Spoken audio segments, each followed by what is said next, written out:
Hey y'all, my name's Allie. I run Greenwich Mystics, and today you're catching me in the park and we're about to get existential. I am currently awaiting some potentially spooky blood results in lab work. I got a physical done last month and there was some blood proteins that were high, and I was either dehydrated or I have an incurable blood disease. So I am awaiting my lab that I got done this morning to see if I was just dehydrated or if I have an incurable blood disease. My OCD loves that. On top of truly nothing in my life is going good right now. I'm not going to get into too many details, although I could, and I probably eventually will, but nothing is going good in every sense, except for my health, which now my health is also up in the air. On top of pretty much every person in my life that I love and is dear to me is going through something, which doesn't make my going through something any easier, because it just sucks when people you love are going through hard things.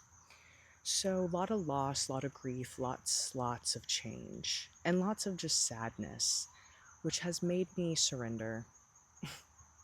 I surrender. And this is not my first rodeo when it comes to everything in my life falling apart.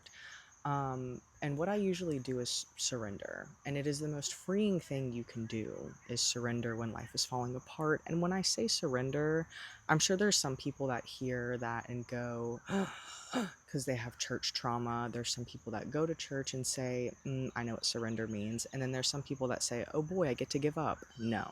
So I don't mean apathy, I don't mean giving up, I mean radically accepting what is. And I wouldn't even say radically accept, but radically acknowledge and observe what is. What is. It is what it is.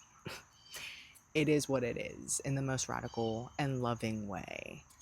So surrender is a practice, and usually one that unfortunately comes with having to endure really difficult things, or even difficult many things. And for me, I know when I'm in a state of surrender because I feel weirdly at peace. I feel weirdly calm. I describe it as like I'm in the eye of a hurricane, I'm in the eye of a tornado, and while everything else around me is very obviously being destroyed, very obviously changing, I am choosing to stay in a place that is calm. I am choosing to keep moving with the eye of the storm instead of staying in place and getting absolutely wrecked. And it's not that you're not being impacted, it's not that I'm not being affected by the storm around me. Yeah, I'm seeing cows and cars fly over me. I'm soaking wet. My hair is in knots. I've got some splinters from debris in me, but I still keep choosing to intentionally move with the eye of the storm. You move, you sit, you observe, you reflect, you move. You sit, observe, reflect. Move, sit, observe, reflect. And it's truly a waiting game because the storm is eventually going to stop. You keep doing that enough, the storm is going to stop. It needs fuel, and one of you is going to run out of fuel. It's just, who is it going to be? Is it going to be you or the storm?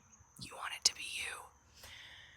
So, and that's like unfortunately how a lot of things in life are, is you kind of have to wait, and emphasis on and, you have to wait and make tiny steps forward, tiny motions. You can't just stay in one place because the storm is going to suck you up. So you have to keep making consistent tiny steps, reflect, observe, and find the calm, find the eye in the storm, and keep with it. Because it's easier to heal from being wet and having matted hair and a couple like splinters in your body than it is to get sucked up in a hurricane or a tornado and spit out in a different city with broken bones and a whole heap of recovery that you need to do. So in the long run, it is better. Although it does feel easier in the moment to just kind of give up and give in, no, you have to keep moving no matter how scary it is. You can either move with the storm and keep in the eye, or you can stay in one place and get sucked up and spit out in an unknown mystery place. Also, staying in the eye of the storm is maintaining control, because at least you know where you're going to stay. At least you kind of have a general idea of where you need to keep put, where you need to go. Where if you just get sucked up in a storm, you don't know where you're going to end up. You have no idea where you're going to end up. Again, making recovery much more difficult. And you don't want to do that. So, in summary, if your life is really falling apart, or things are just feeling really awful, and you don't want to keep doing the work, I'm so sorry you have to. You must. The storm will stop, but you have to have more fuel than the storm. And I know you do. And they don't have to be big steps, okay? They can be small, but they have to be consistent.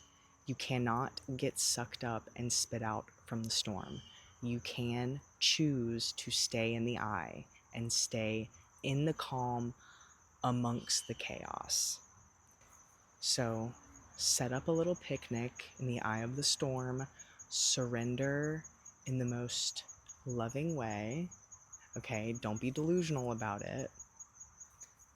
Don't invalidate yourself. And spend time outside. I'm sorry, my dog is so freaking cute.